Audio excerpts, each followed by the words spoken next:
From JA to UK to LA and everywhere else now, this is a podcast strictly influenced by Jamaican music, brought to you by Eric Kohler and Junor Francis. Well, if you're driving in your car or you're sitting home alone, the Junior entertain you on his microphone. History of LA Ska. Yeah, hear stories from a guest while we all have a blast. From LA to Jamaica, it's in the podcast. The history of LA Ska. Of LA Ska, yeah. It's the history. Yes, it is. Of LA Ska. History of LA Ska, yeah. It's the history. Yes, it is. Of LA Ska. Of LA Ska. It's the history of LA Ska.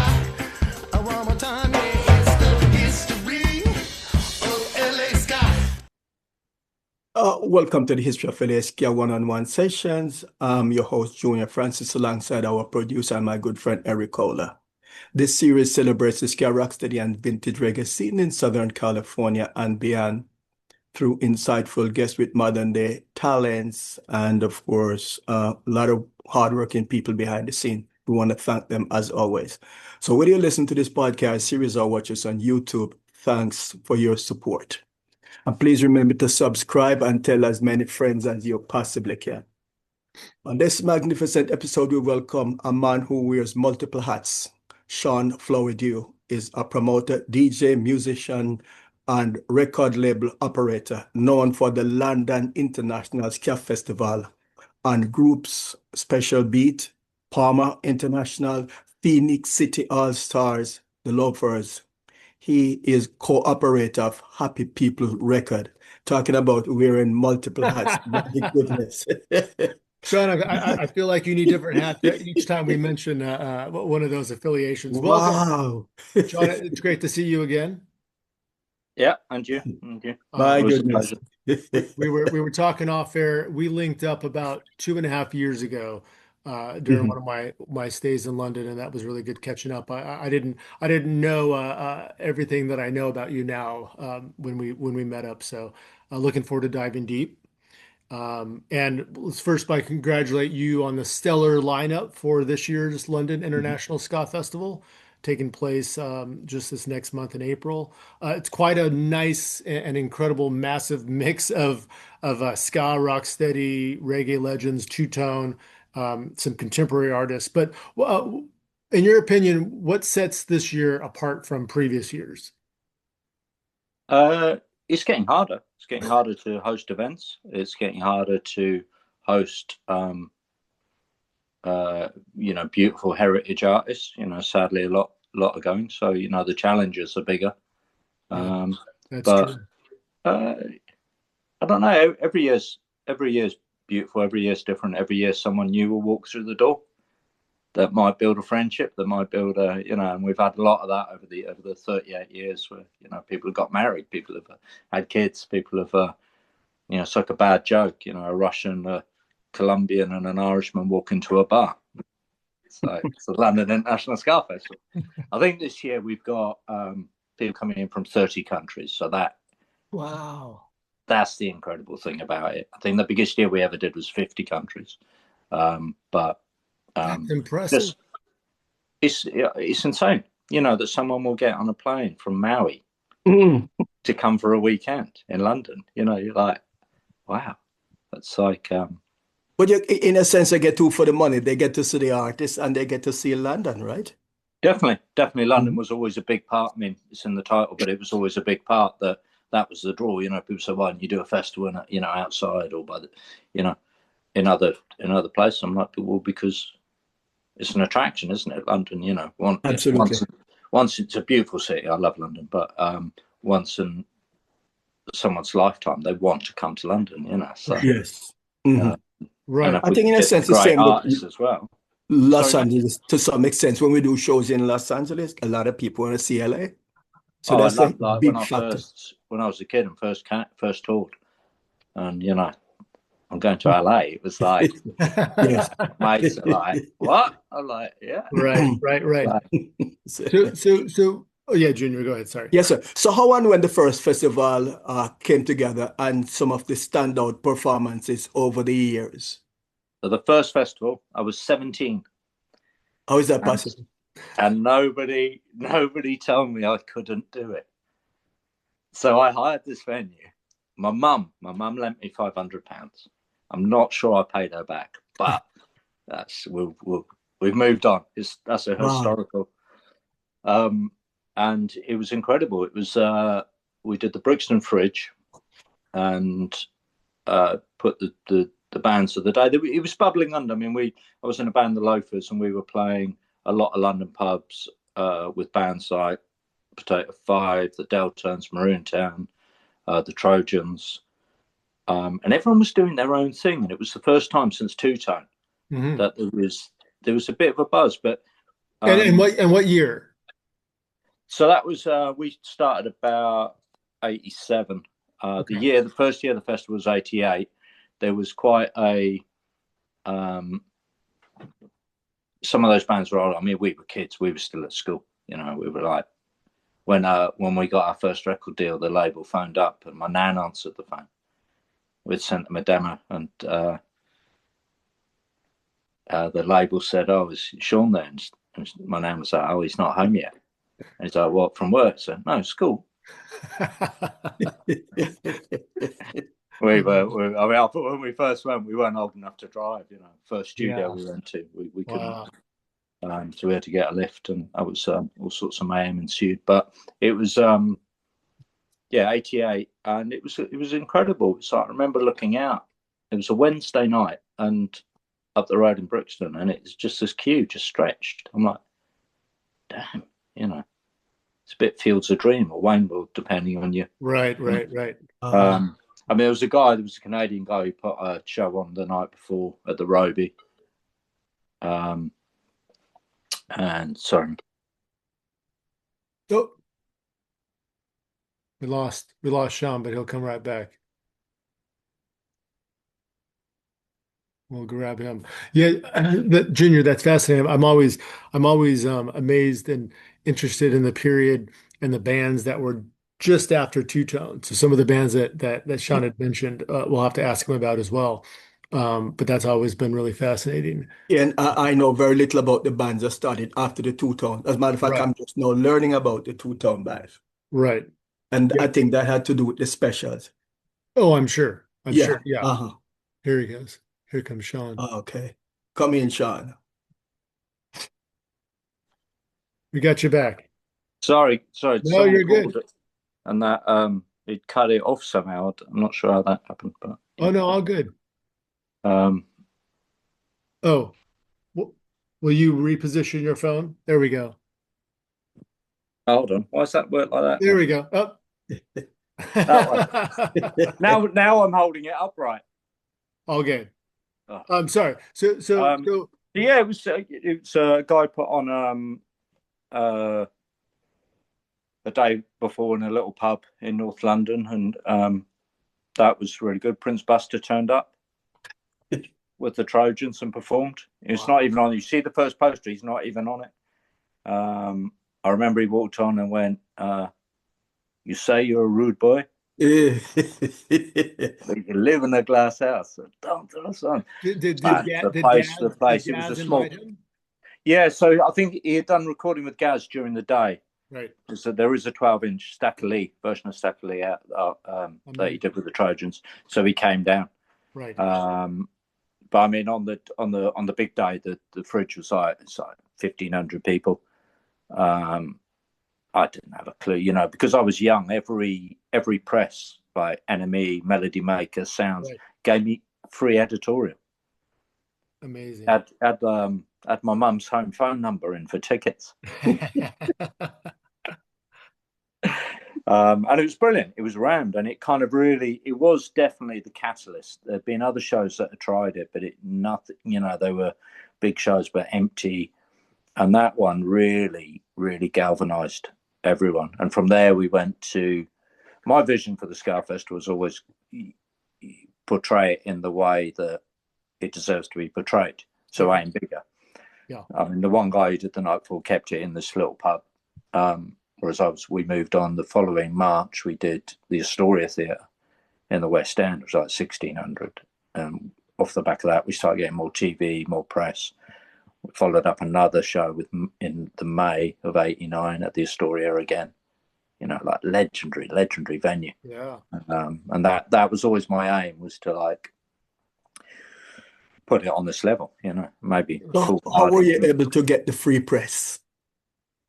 I think because I was a kid. I think just because I was young, that people didn't quite believe I was doing it, so they give it. You can't get such a thing. Like, fast forward to 2026, you can't get such a thing anymore. Oh, I'm sure not. You No. message all the press now. I've just sent out the press releases, and they all come back and say, "What's your budget?" Even seen ones, even reggae scenes will go, like websites will say, "I will feature you if you pay this." Yeah. Which is pay the piper, right? It's kind of That's unfortunate. Like it's 38 years of like promoting this music. Yeah. Isn't that newsworthy? I'm like, so funny. We're in funny times for that, but Sean, we'll tell you where you can send the check for this. yeah, brilliant. Yeah. I'll file it with the accounts. It'll be Exactly. So what number festival is this now? 38th year. 38th year. Well, congratulations on 38th year. Yeah, that's amazing. Well, so on the legends, the Jamaican legend side of things, who are some of the standouts over the years that you've booked? Justin Hines was great. I mean, back late 80s, early 90s, we still had, in London, we had Derek Morgan would be here a lot. Some of his family were here. Alton Ellis was here, Laura Lake and Desmond Decker. So if you've got that as a starting block, you're kind of like, damn, Incredible. And then if you go, I mean, just like I say, Justin Hines was great. Scatterlights, Tommy McCook, Roland Alfonso, Lester Sterling, the two Lloyds. Phenomenal. Rico was in London. Yes. Phenomenal. Great. You know what? Out of everyone, even people like from Desmond Decker, Buster, Derek Morgan, Derek Harriott, Marcia Griffiths, Bob Andy, David Ansel Collins. Out of all of them, the person who got the biggest chair, Rico. Good. Right. Every time. Interesting. Right here. Yeah. Rico. Yeah. I love that. So I think the question is who you haven't. Right. That's what that should have been the question. One which I think you guys did, one of my favorite singers is Phyllis Dillon. Who never got, beautiful. Phyllis Dillon, Hortus Ellens wouldn't. I mean, the Wailing Wailers. I think Hortense died a good while ago. Hortense. Yeah. I think she was still. I mean, she was around when we started, but it wasn't really on my radar. I mean, I definitely came into this whole thing from the two-tone end. Right. I was in the Madness fan club. Which is going to be the next question. Your first baptism to ska and rocksteady.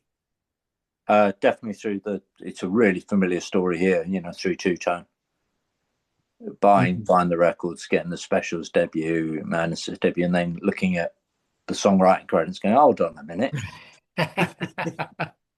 T. Campbell is not in the lineup. T. Hibbert is not in the lineup. And then going, who are these people? And then, I mean, pre-internet, way pre-internet. Sure. So finding out who these, and that's a really, really common story here, and discovering this whole, and that opened, I'll be forever grateful to Two-Tone for opening up like the whole world of Jamaica to me, which was of course. Which was the first two-tone group that you saw perform live? So I was a little bit too young for it. So the only one still going when so mid-80s, 84, was Madness. Okay. Bad Madness was sort of going, and that was it. And the rest of them, I mean, even in 88, like when we did the first Scars Festival, like none of the two-tone lot really wanted to know or have anything to do with it. It was old news. It was out of fashion. They'd done it. Yeah. They'd moved on. Right. Been there, done that. Right. Yeah. We couldn't get them. Fast forward, like slowly, some of the guys started to come in. Yes.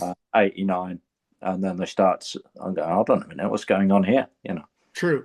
So you had mentioned earlier, and Junior and I talked when you were just off screen.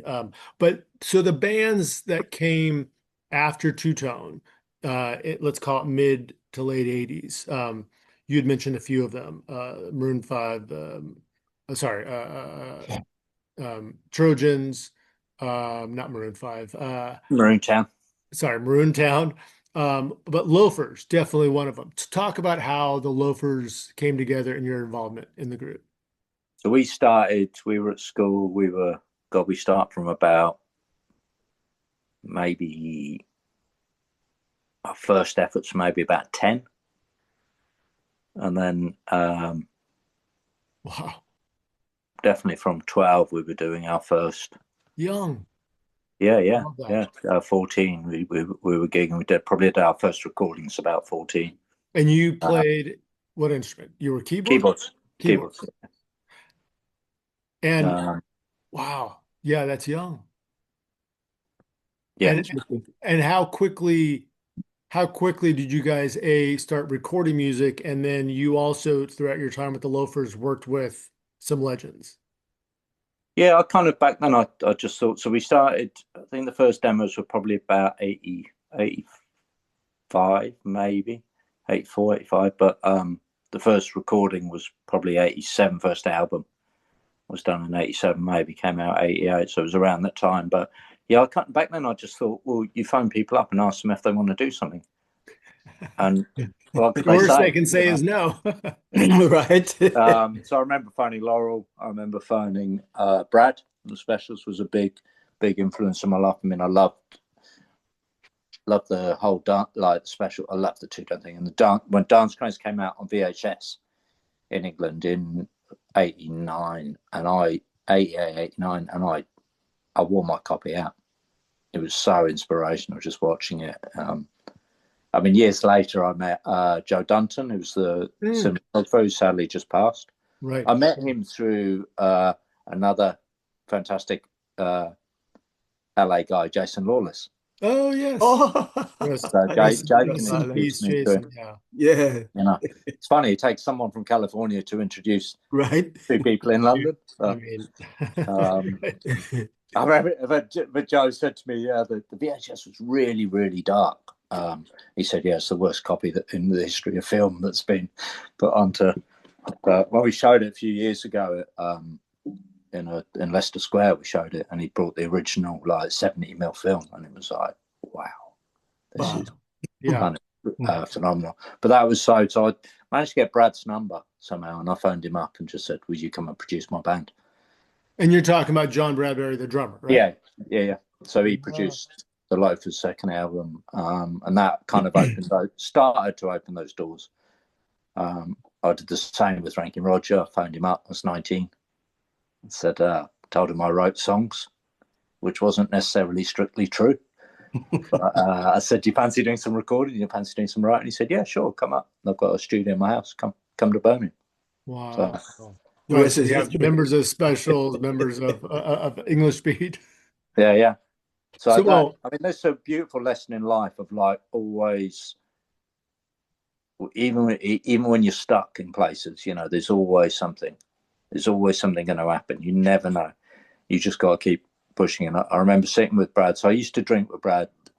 We'd always meet once a week in Soho.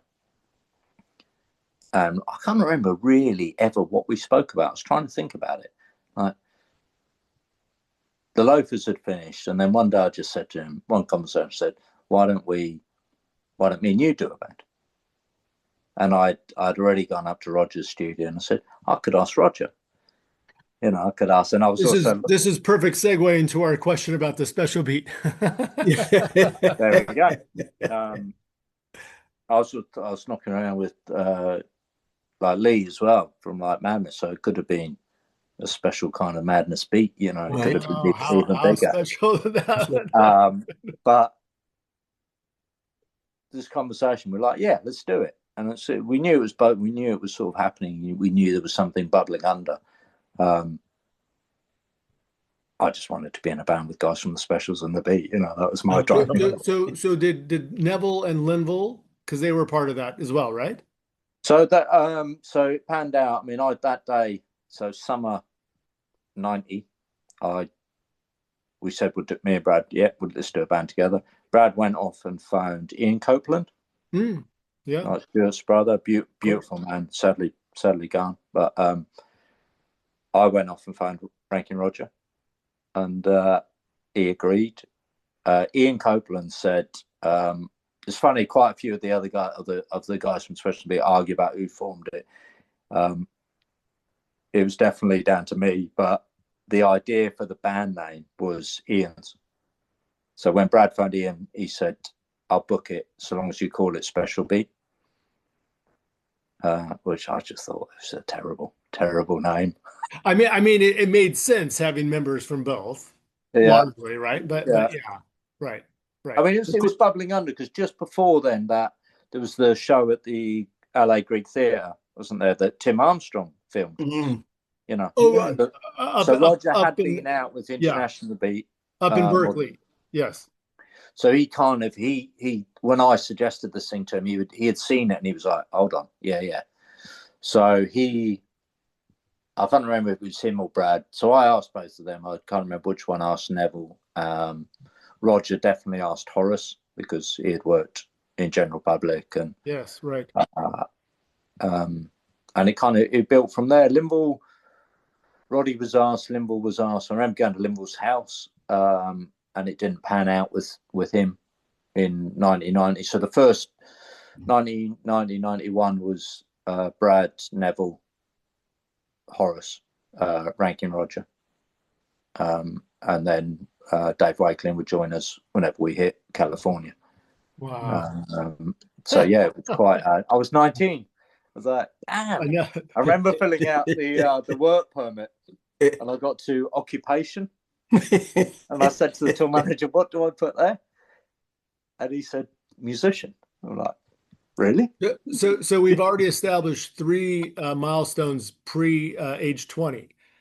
The Loafers, Start of the festival, International Ska Festival, and now Special Beat. Yeah, I should have retired at 21, really. You should have called my work was done. Right. Yeah, your next question about Special Beat.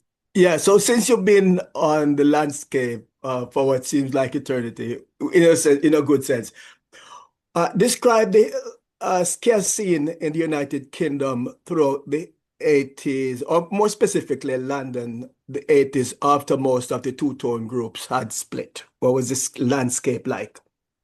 Bleak, to begin with, bleak. So there were no bands doing it. And then mid-80s, two-tone became very, very uncool, like overnight. It was kind of... In what sense? It moved into the new romantic thing. I remember, chatting to guys like Neil from Selector. He told me he went to the record label, and all of a sudden, all the staff weren't wearing two-tone. They all had like new romantic hair flicks and ruffles, and it moved on as all the scenes did. It was the old quote of Johnny Rotten: "I'm famous for 18 months of my life." Yeah. It's such a short space of time. Right. But then, we loved it. We were too young to know better, so we were doing our thing. And I remember hearing on John Peel, Potato 5, mid-80s, some Western Special, and I was like, hold on a minute. There's someone else playing this music, Yeah. And then you gradually discovered a few more, and then London had a bit of a scene. So we would go up as kids, we would just go and watch these bands, and then we started to get to play with them. So that was a real buzz, led to the first Ska Festival. Definitely it was a scene that we really thought it was going to break through. Looking back, I don't think the right management and the right labels were in place to do that, to really capitalize on that. But it was, 88, New Year's issue of things like Enemy, the Nick's big band, Nick's big thing was the Loafers and Capone and the Bullets. That's what they were talking about. Wow. And it did. Getting up to the Astoria level was incredible. So something I didn't do that with Special B. Yeah. Loads of places with Special B, like Madison Square Gardens, but I didn't. In London, we didn't play anywhere near that big. So when Special Beat was formed, some of those same bands that were in the late 80s were still going, like Potato 5, Trojans. Maroon. Yeah, it was funny. It kind of took a dip, maybe summer '89. The scene kind of there'd been this flash of, oh, it's the next big thing, and then nothing really happened because I think because the albums weren't worked properly. There's some great bands like Hot Knives were brilliant, and Hot Knives, yeah, right. They could really write some. I mean, Gary Marshall wrote, tracks like Dave and Mary, really brilliant social commentary. Had it been on the right label, had it had the right push, that could have galvanized things, but it didn't. So they split up. Loafers split up. A few of the bands kept going. Potato Five stopped. It kind of just fizzled out, really. But then, as it was fizzling out, it seemed to be picking up in America. And that's when my conversations came in with Brad, came in with Roger. So we landed. I mean, from that was what I was going to say about you never know what's ahead of you. You just got to keep looking. Yes. Right. So 3 weeks after we had a conversation in Soho, and those phone calls were made, 3 weeks from that day, we were in rehearsals in Birmingham. 3 weeks after, in Coventry, sorry, the first rehearsals. And then 3 weeks after that, Halloween, 1990, we landed in Atlanta. And then we drove to our first gig was in Jacksonville, a place called the Milk Bar in Jacksonville in Florida. And that was the first Special Beat gig. And it was kind of 6 weeks. This is what year? 1990. 6 weeks from a conversation to 7, 8, 9, 3 years after landing Ska Fest. So what are some of the challenges you did face at that time getting the Ska festival into big venues?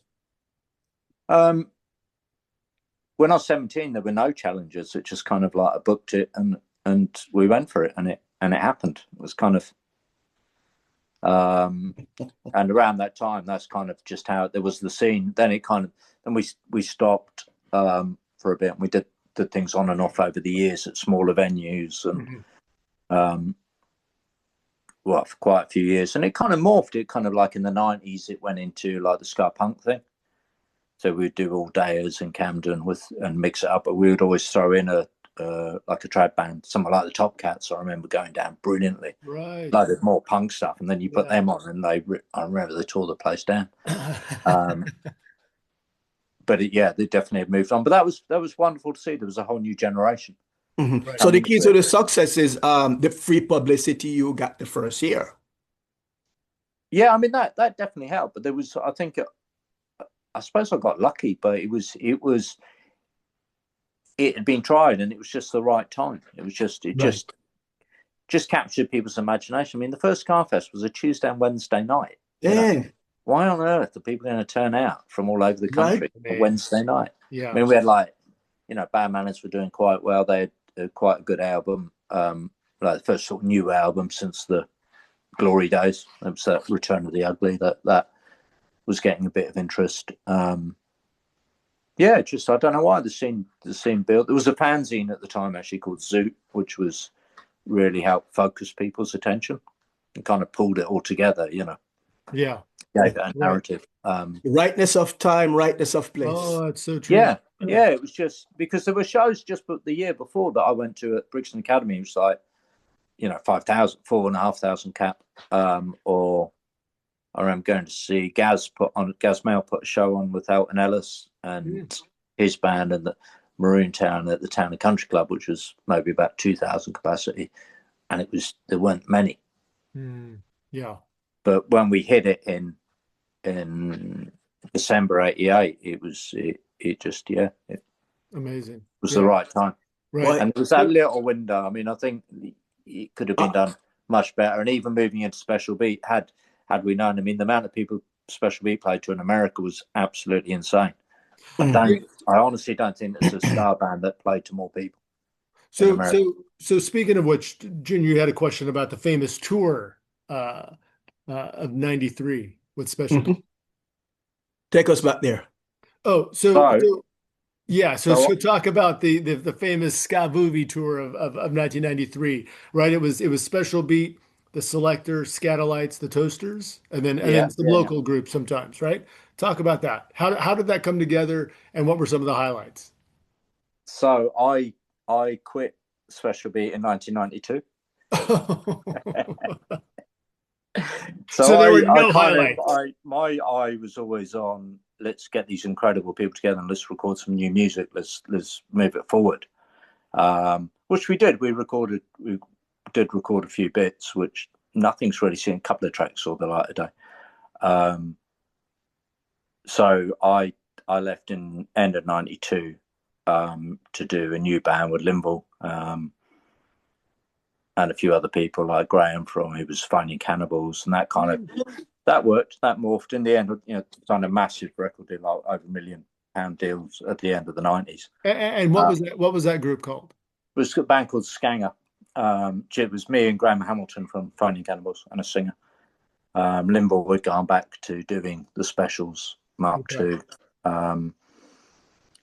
But the '93 tour, I really think was it brought more. It's funny, it brought all those bands together. But the shows between '90 and '92 that Special Beat did were far bigger. Right. So it was actually Special Beat on the decline in '93. Even though people really, it means a lot to people. A lot of people bring it up. But I mean, we did 7 weeks at the end of 1990, all over, and it went really well. So they rebooked us for '91. We came in '91. We landed it on the 3rd of July. We did the Greek Theatre with Steel Pulse. Sold out. 4th of July, Greek Theatre, LA. What year again? 1991. Yeah. So we did 2 nights at the Greek Theatre. So that's like 20,000 people. You're like, and from there, we did 4 weeks on the road with Steel Pulse. We left the Steel Pulse tour. We did 4 or 5 weeks with Sting. So then we're hitting Madison Square Garden, and we're hitting Red Rocks, and we're it's like some big venues. Yeah, we were meant to be at home. I was meant to be starting a club with Lee Thompson on Oxford Street. We were like had all these plans, and the tour kept getting extended. We ended up doing another month by ourselves because the demand was high. But we were doing things like, say, like the Channel Club in Boston. If you look back at the history of that place, there's not many bands that would do 3 sold-out nights. True.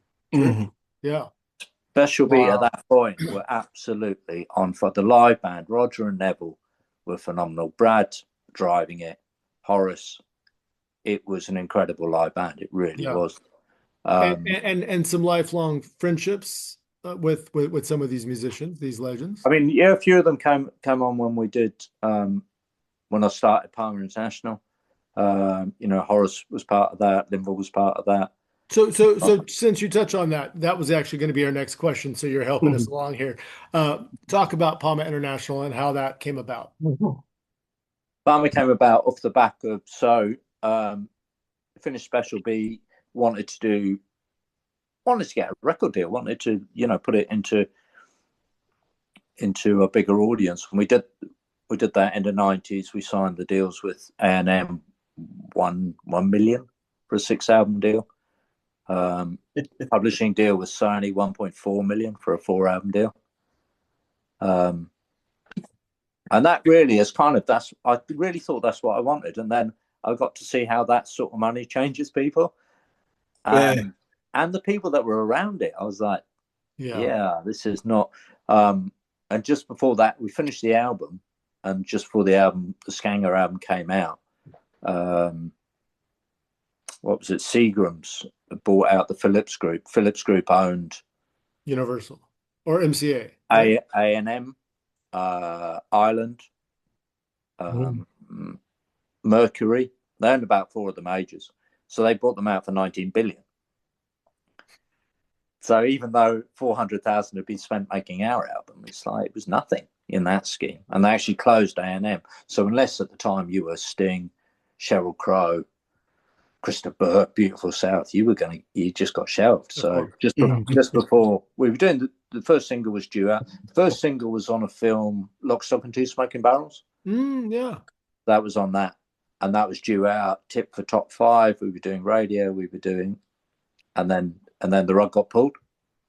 But it was actually it was quite a good lesson that that's not what I wanted. All the money, I didn't like it. So off the back of that, when you're signing contracts that say that talk about your death and 99 years after your death. Right, of course. Dig deeper into right. that. Dig deeper, broaden our understanding for those of the novice who don't know what that means. I really, so that's where Pama came in. It was like, I want to get away from this major. I want to do a DIY thing. I want to do like the old punk DIY. Yes. I want to do it on my terms. I don't want to owe anyone any money. I didn't like the greed. I didn't like that side of it. So come 2000, I started Pama International and pulled in loads of people that I'd worked with or met over the years, and some interesting people like the guys from the Specials, like guys from Madness, guys from Still Pulse. So it was a label, and then also like an all-star type of. Pama International is purely the band. I mean, I took the name from the old '60s label Pama, which is why I was gonna ask you. I said it has to be some dialectical relationship. It wasn't existing. It wasn't a thing, Right. I look back at it and I love that they did like all the boss reggae stuff, but all the soul stuff as well. There's some really interesting things on that label that goes very much under the radar now. And I like the word. It was just kind of symmetrical, or there was a vibe to it. I added international in so I didn't get sued. Right. But there wasn't a company. I mean, there's now someone kind of running it. But it was just kind of like homage, really. It was kind of to those artists and that music I liked. Mm-hmm. And I think that Palmer closed, and I think that one of the brothers went back to Jamaica, and the label ceased to exist, as far as I know. Yeah, there was someone, I think it eventually went bankruptcy, and then a company bought it. There's a company running it now, but I don't think they actually own any of the rights to the music, because artists weren't paid. So, right. So I think they put a book out, which is really good.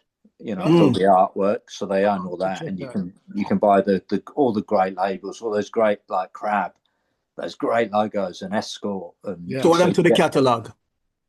The catalog, I guess, reverts to the artists. I hope. Oh, if they weren't paid, if they weren't accounted to, if they weren't, and then a company's gone bankrupt. Right. It's got to go. I mean, I hope it's gone back to the artists. I mean, I know some people, like when Laurel Aitken passed away, a friend of his who was a barrister managed to sort all the catalogue out for Laurel's wife. So that was handled quite well, but I'm guessing a lot of artists did. So if that's the case, it's a good ending for the artists if they get back. Yeah. But I know a lot of artists have sadly passed without, without getting credit or that.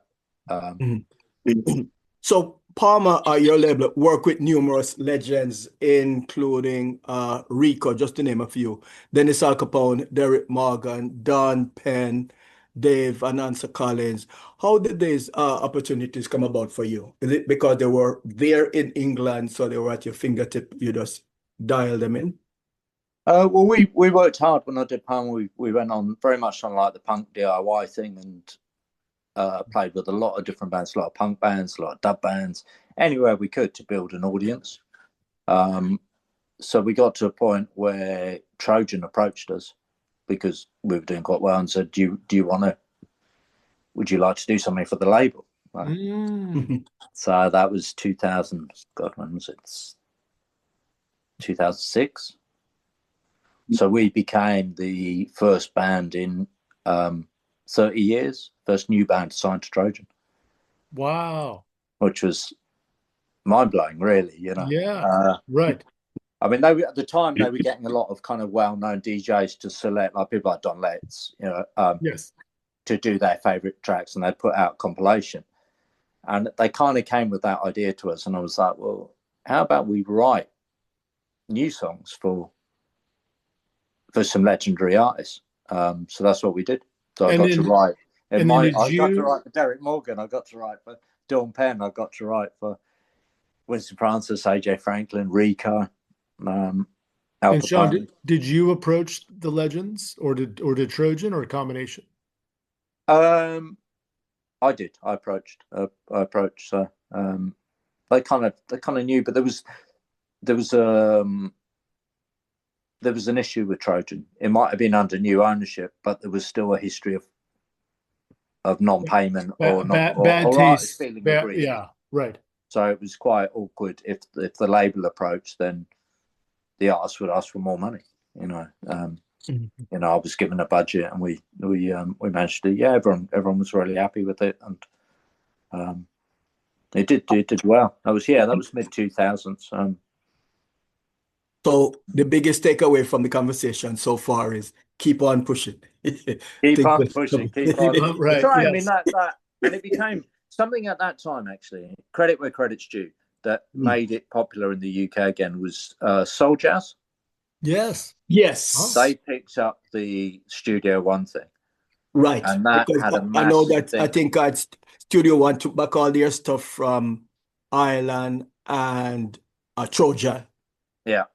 Right. So and a lot of the rocksteady Soulja stuff started were putting it being out, made it distributed. look cool, and a new generation was introduced to all of it. There was a good club. They ran a good club night called 100% Dynamite in London, and that definitely helped us get the deal with Trojan. All of a sudden, like some of the more mainstream festivals were like, "Oh, Ska's hip," because Ska definitely. If I put my manager's hat on, I would say to a band, don't use the word ska, because it might be popular at one point, but I bet like a year later it's going to be out of favour.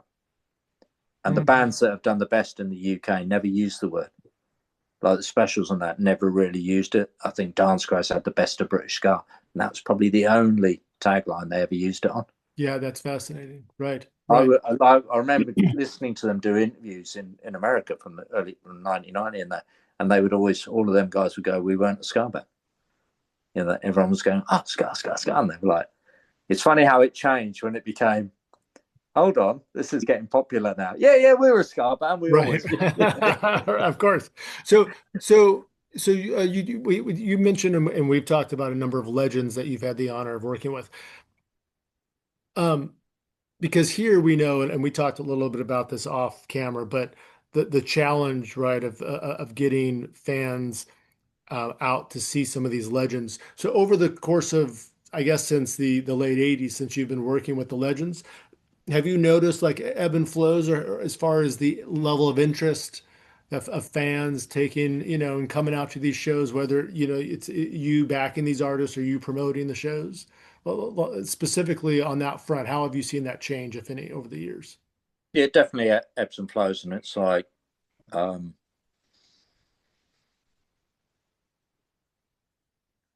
trying to think of like the years where it's done really well. At the biggest, we've probably sold 1,000 tickets. At the worst, we've sold 8. It's that extreme. I mean, it's harder now. I think there's a lot of names that aren't. Some of the bigger names always sold well, but I also remember like Prince Buster playing in a pub. I remember playing to 30 people with Desmond Dekker. I think that's always, in my musical career since '87, that's always been the way. I also remember playing with Desmond Dekker to 1,000 people. Yeah, right. So it definitely ebbs and flows, and it's it's hard just to sustain it, and sustain. And now, like some of the bigger names have left us, like Jimmy Cliff recently. Like Toots could do. We did a show with Toots at Alexandra Palace, 9,000 people. Wow, that's amazing.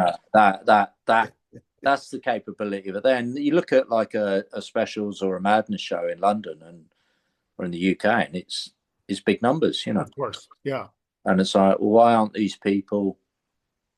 I remember actually getting a show flyer at Brixton Academy for the Specials, and we had Dandy Livingstone and the Pioneers, 2012. So I did a special flyer up for it that said the original Message UD, long shot kick the bucket, and I remember handing these flyers out and people going, not into that, mate. Thinking, what? But that's still the case, Madness is still selling a lot of tickets. But Sure. And they're doing their own festival as well at Brighton. this year too, right? Yeah, they're doing a couple of days down Yeah. on the beach.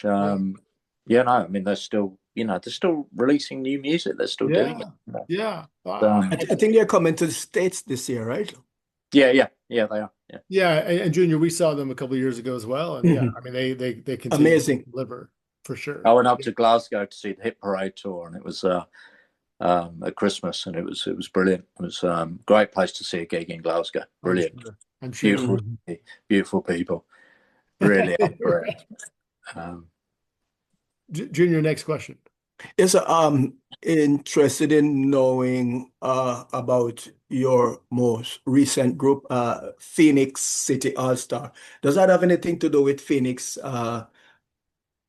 City of Phoenix, California? Nope. Or the Scatolites, Phoenix City. Yeah, that's yeah, it was taken from the Scatolites, but it was the idea just was, so we're doing Pama International kind of full time, and it was like, I'd really like to do something, how can we release 2 albums a year? How can we do something different? And the first idea was how much Two Tone borrowed from Jamaica.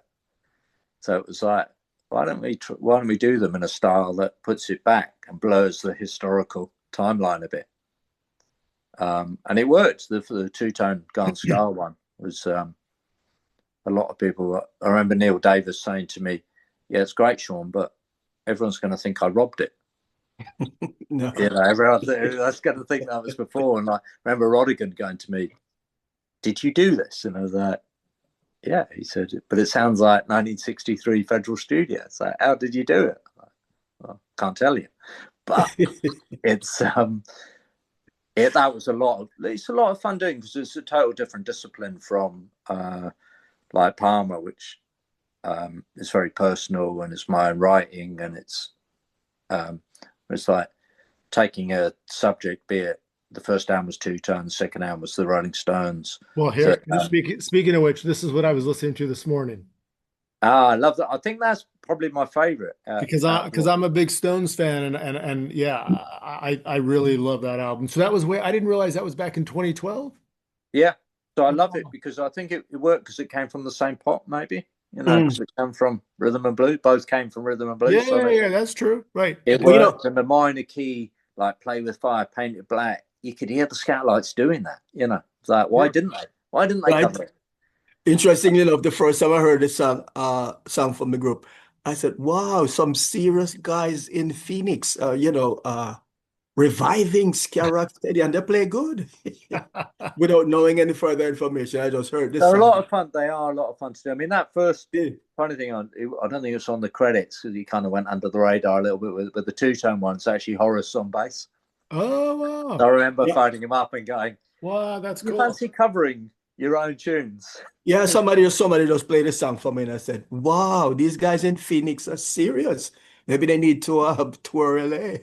And Sean, we've done a few gigs live, but we've never really pushed it. We got a few, like there's an Otis Redding one due that we started as a Blondie one due.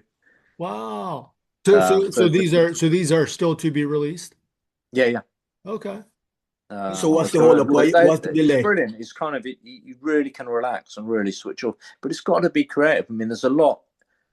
When we first started doing the covers ideas, because that's all Phoenix City was just like, let's take this genre, let's take this band, let's take and plant it back in 60s Jamaica and see what comes out. And the only other band I really knew at the time before we started was Easy Star All Stars. Yes. Did the phenomenal Dub Side of the Moon. It's great idea. So we were like, why don't we do the same sort of idea in ska? Mm-hmm. I mean, now you've got, everyone and their dog seems to be putting out, some tune in ska what's the name of the primary singer from Phoenix City All Stars? So it was every album's different guests. Oh, different. Okay. First album was, who guested on that? Dave Barker. Wow. The second album, Freddie Notes.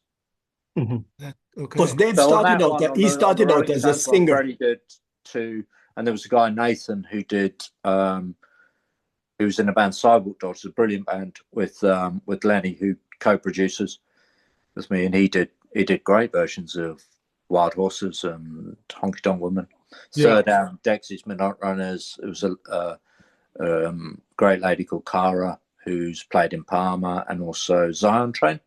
Oh yeah, Mhm. I So remember. she's Zion Train's lead singer now. I remember. Yeah, Junior, you were Yeah. just saying right that You know, Dave is excellent singer Dave before he Barker. turned DJ.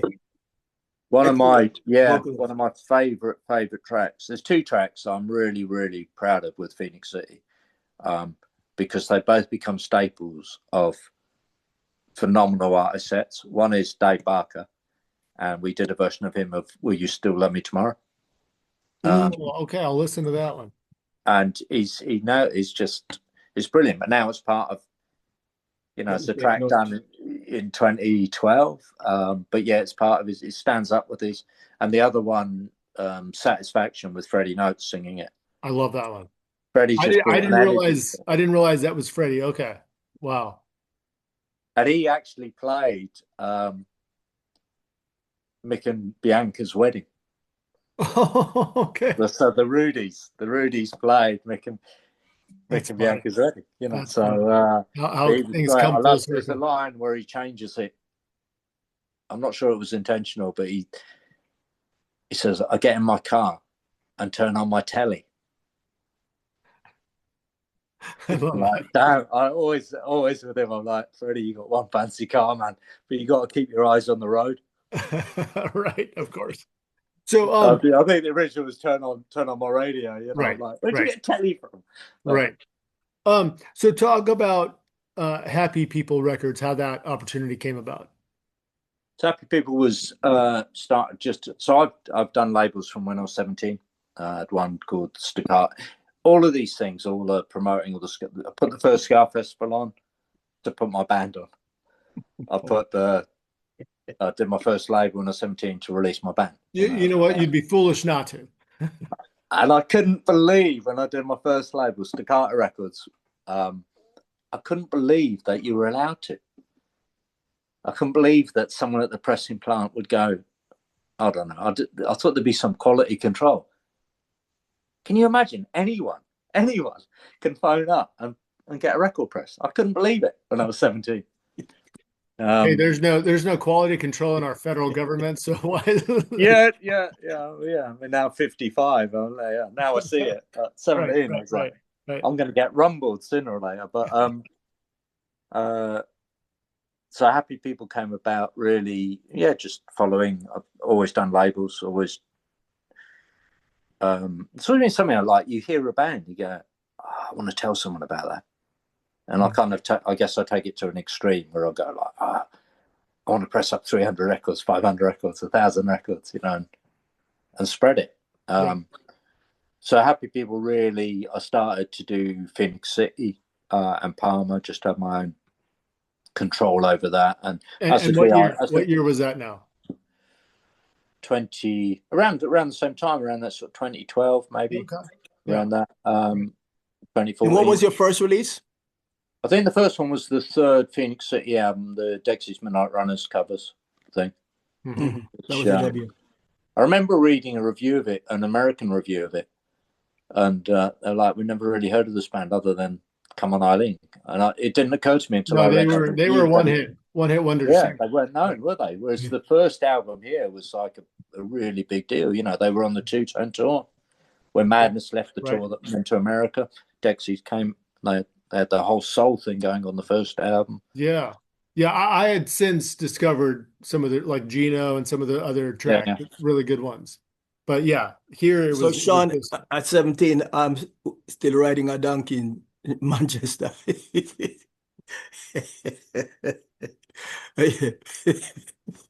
Yeah, pretty much.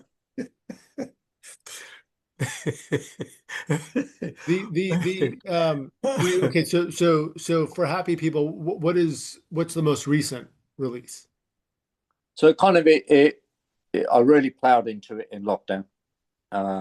It was I was doing quite a lot of events prior to lockdown, making a living, and then lockdown hit, and it's like, okay, what do we do? So I really started doing a lot of 7-inch, a lot of bands, a lot of American bands. I think Roger Rivas, right? Mm-hmm. We did 4 or 5 with Roger. We did 4 or 5 with Jay from Yeah. Slacker, Jay. Forwarded. We did Loving Devon. Paupers, the Bandulus, a lot of British stuff Tight as spot. well.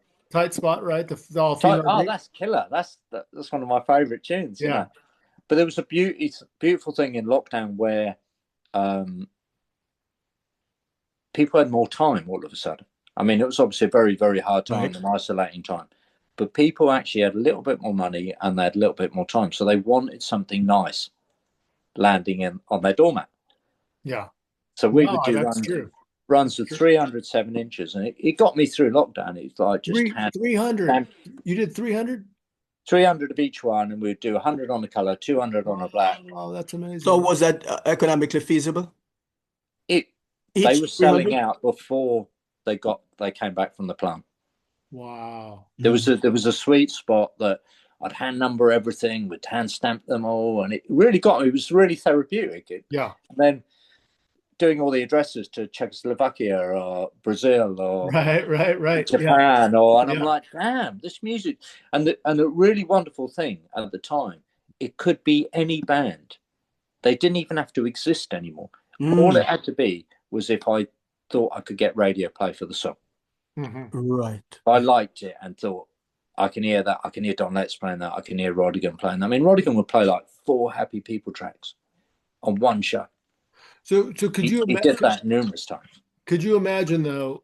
So if you didn't have Happy People and you were, and I say just a promoter and in a band, but not just, but you didn't have this outlet as a label, it would have been a lot different during COVID for you. Yeah, I don't know how people got through it really. I mean, I wouldn't have. It gave me a focus. It put in some really positive energy. Real, you get a great track like Tight Spot. Yeah, that never came out. Why didn't it ever come out? You know, when they did it, when they were existing, but to actually give people the pleasure of hearing it. Yeah. And why did you limit yourself to pressing only 300? I think that was the margins. What happened though, towards the end of the Happy People thing, there was a plastic shortage. Prices started going up and up. Wait times went to a year. I mean, we got to a point where if we did 300, it was going to cost us £8 a unit, which was like, you can't, if you wholesaled, you would lose money on every one you sold. Right.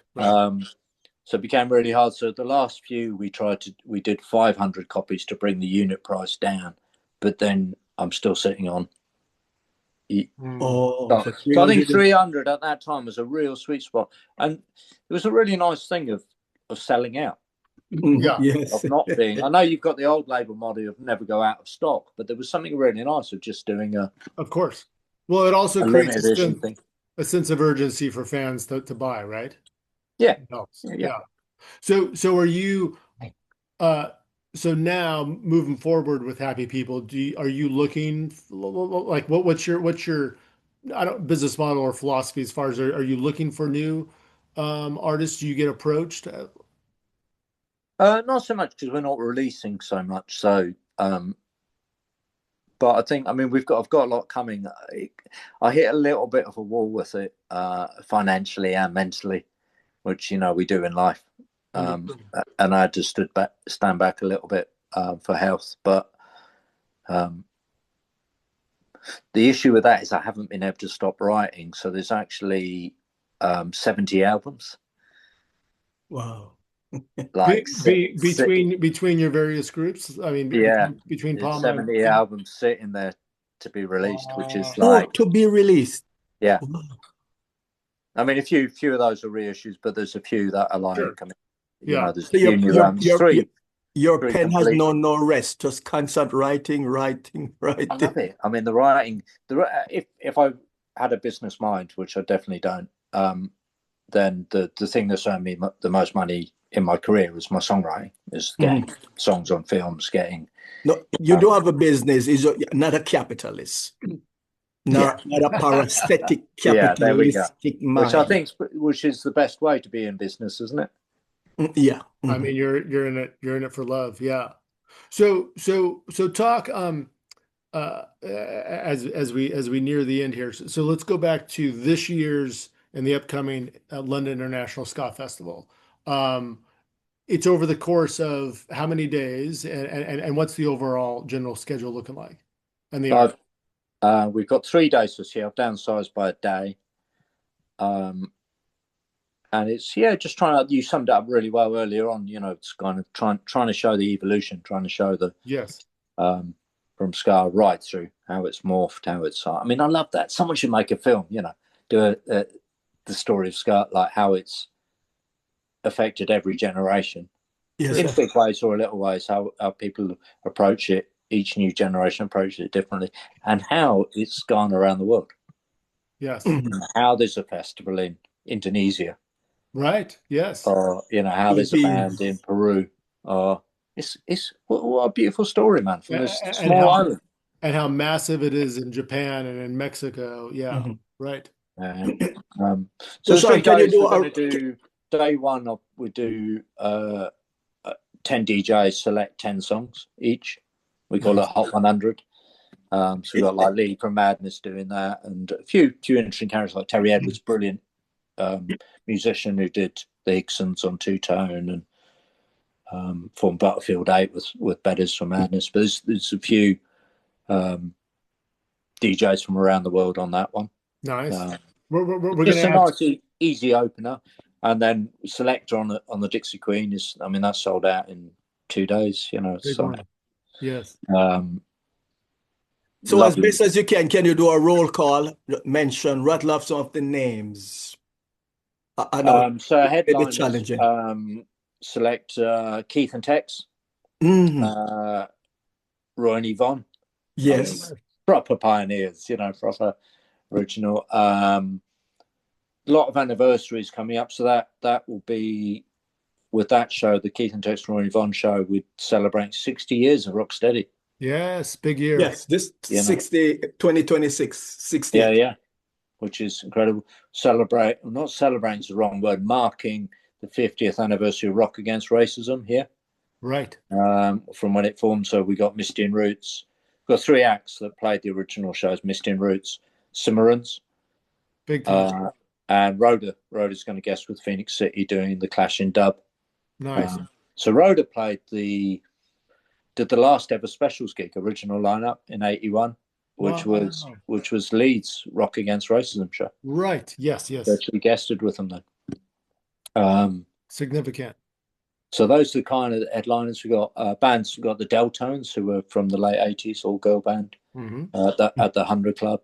So we're at various venues. 100 Club on Oxford Street, kind of legendary small place. Electric Ballroom in Camden, that's hosted everyone. The Two Tone tour went through there.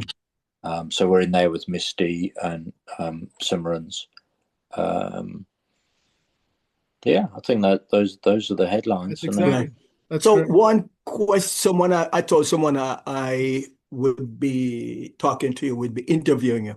And so they had a question, why in the spring as opposed to in the summertime, considering that England is on the cool side, I mean, in comparison to, say, the weather that we have here in Southern California? Why not in the summer?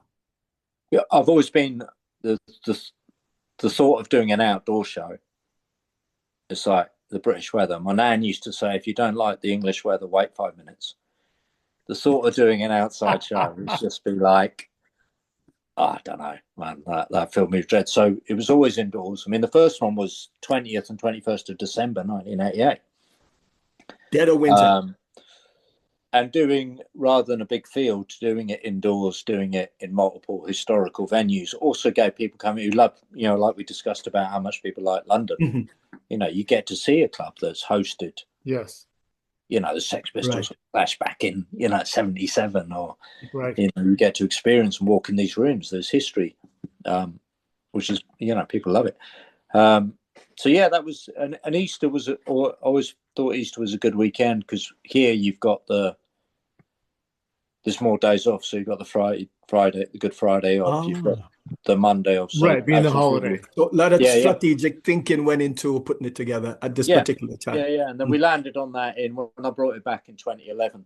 That's kind of like we settled on that. I've only moved it off once into May, thinking it would give people more of a chance to come, but it didn't really work. So Easter, we're kind of, you know what, when you establish something, you're kind of stuck with it, whether it was a good Yes. idea or not. If there's a saying, right? If it's not broke, don't fix it. Yeah.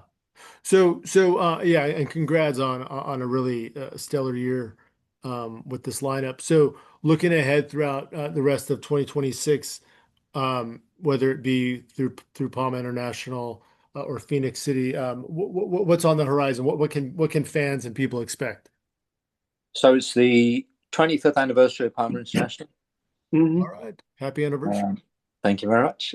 So we're doing quite a lot with that, a lot of all the back catalogue, and then, I mean, there's 3 albums finished, ready to go, and there's a lot more being written and a few ideas we're working on to kind of celebrate that, and pulling in a few of the people who have collaborated over the years, like Dave Barker and Lee Thompson, and going back before Palmer, I found a case of cassettes of tracks I wrote with Lee and Perry, Roger and Dave Jordan, who was the producer of Lee Thompson from Madness. Yeah, Lee. All right. Oh, okay. There's like a load of tracks just sitting there that are like, Wow. Why didn't we do that? We're gonna ask you for a link to Lee so we can interview him at some point. Yeah, I'm sure he'd love to. He's he very kindly just posted up he's he's DJing the festival, but that just went up on the Madness page today. I'm like, very cool. Good man. That's great. Yes, sir. So any part of the other thing I'm working on is Misty and Roots, which is their 50th anniversary now. Wow. So we work with them. They've managed to keep pretty much all their own rights, but nothing was available. So I think next week the live at Counter Eurovision lands. Okay. So that's new recording, right? No. So all the back catalogue, which hasn't been available, I think I have 2 of the albums. Junior, so we're going to work through that this year, and stuff they recorded like 9 sessions for John Peel on Radio 1, which is like 32 tracks. So I got in touch with BBC. They've got some of the tapes, so we're going to issue that with maybe. They didn't have some. And I was like, that's a shame. But we did find this and this and this. So they got like live at Glastonbury. It's cool. Nice. Yeah. Live at there's a whole heap. So working with them, they're a beautiful bunch of people. I love the fact they're still doing it just to spread the message. For sure. Yes. Mm-hmm. Junior, did we see Misty and Roots? Did they play Bob Marley Day Ragamuffins or Sierra Nevada? Would that? Do you think? I'm inclined to say no. Okay, then I unless maybe I didn't go that year, but no, you're probably right. I think they did the California years back, like long, but, yeah, I can't recall, but well, no, that's great band, great band. Yeah. Thank you for that. The energy is hypnotizing. It's like, still incredible. So we're doing a lot with them this year. We are going to do everything I said about not doing something outdoors. This summer, I've been asked to get involved with the Ealing Blues Festival, which actually is, I think the Ska Festival is the second longest running music festival in London. Wow. The first longest is actually Ealing Blues. They beat me by a year. Wow. And by weird coincidence, we're going to collaborate with them. We're going to do a day with them. Nice. So that's in August. That's like a big outdoor, beautiful park. So we'll do that and just try and relax and follow doctor's orders. After all. And what has become of Aswad? Aswad's still going. They're still going, but it's only one left. But I think Brimsley. Brinsley's still going, but he left Aswad a long time ago. Okay. So it's there was Drummy Zeb who passed. So Tony must be Tony. Yeah, Tony. Yeah, so right. Tony's doing it. And I think maybe Tony's son does it with him. Okay. So yes, I heard something new from Brinsley Ford last year, but all right. So Sean, any parting words to our amazing fans? Thank you. It's been so good to chat to you. I mean, like, you know, a lot of admiration for what you guys do. So, Yeah. absolute pleasure. You know, so you know, seeing you the legends you put on, I'm like, damn, they had Phyllis Dillon. I don't think I'll ever get over that. Phyllis was that was a particularly special one for sure. And to your earlier point, Rico, Derek Morgan, right, Junior, and I know Junior's become really, really close with Derek, and but yeah, we're very thankful for Junior and Junior and your connections and your relationships with these legends, and Sean, so glad that you are continuing to bring the legends as well out. Yeah, and totally likewise. You know, I think it's there's not many people in the world that do it. You know, and it's True. like, you know, for like only reason of sharing something. You know. Yeah, true. So Sean, 40 plus years you've been doing this. What keeps you going? The excitement, the buzz of getting a new release through and opening the box, and it's like Christmas, like I'm a kid. Or today, we've done a collaboration with an old football replica kit, like the original football thing, Admiral, here. So we've done a partnership with them. In the 80s, they did the England football team kit. Nice. It's like really famous, and so we've done a deal with. We've teamed them up with Misty and Roots. Oh, very cool. So we've nicked the England kit, and we're doing a Misty and Roots version. Nice. And I got the call today to say, "Oh yeah, I'll be here next week." And I had a wave of joy. I was like, "Oh, that's great." That's right. And speaking of football, you've done over the years really cool and creative posters of musicians and singers playing I've football. clearly got too much time on my hands, because I'll be like, yeah, he's got to be in goal. He's not a team player, so he's out. I can only imagine. People take it way too personally for what's meant to be Right. a bit of fun. People actually get a little bit. I mean, so we've released one today which is our eighth one. We've done 2 this year. So we started them in 2016, doing Ska Comets, the Rocksteady Rovers, yes, the Reggae Royals, Two Tone Tigers, US Third Wavers. You know, that was like that was great. So they were the first ones, and then we did a couple of months ago. We announced the Pama International Wanderers. Mm-hmm. I called it Wanderers because so many musicians wander off, and like I've gone. Pama International's had over 100 people in the lineup. Can you believe it? Oh my 25 God. years. Wow. One of my favourite things, which no one's really picked up on, is so basically we just choose the manager and the goalkeeper, and then everyone else is just a player. So for the Pama International 25th anniversary, the goalkeeper is Derek Morgan. Wow. That's a good No one's coming in. That's amazing. Hold on a minute. That's amazing. I love that. But today we announced for Rock Against Racism, we've done the 50th anniversary team. So we put in all people like who played the shows. So guys from Steel Pulse or Aswad or Matumbi, but also people like Elvis Costello and Josh Drummer. And that's cool. So that got launched today. Polystyrene, Maestro Specs in goal. That one I think is going to do well, and with that we're going to give the proceeds to. There's some great anti-racist charities that like Kick Racism out of football, but they do a lot of great work with kids. So we'll channel that into that. But I know there's going to be someone upset going, "Why isn't so and so in the team?" Right. Can't please everyone. That's right. Well, we're glad that you're keeping. Well, see, I was saying you can't please no one none of the time. That's right. Yes. Peter Tosh. Definitely. Sean, I'm looking forward. I'm going to see you when I'm in London this summer. Oh, amazing. We'll grab a drink. We really appreciate you taking the time here, and thank you for all. So before you wrap it up, though, I want to ask Sean, is there anything that you haven't done that you would like to do? Of course, you're just half a century. So I would like at a time ahead on the Wailing Whalers with Phyllis Dillon. and you can make that happen. I think, you know what, I think I've been very, very lucky and very blessed. Oh, it's beyond lucky. So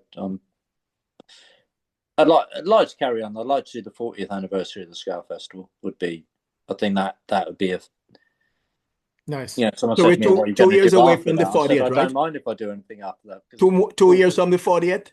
Yeah. So then it kind of wraps it up nicely, and it's like, So I'd like to do a big show for that. But outside of that, I mean, as you guys know, it brings a lot of stress and it impacts Oh, yes, sir. massively. And it's Stress. definitely when you get, I mean, I'm 55 now, so it's time to really consider the impact and what I want to do. I want to release music. I want to write. I remember a friend, so the guy I got the big record deals with, Graham Hamilton. His dad was a Jamaican jazz player, Andy Hamilton, who was, Errol Flynn. Oh, yes. So Andy Hamilton was Errol Flynn's band leader on his yacht. Oh, wow. Interesting.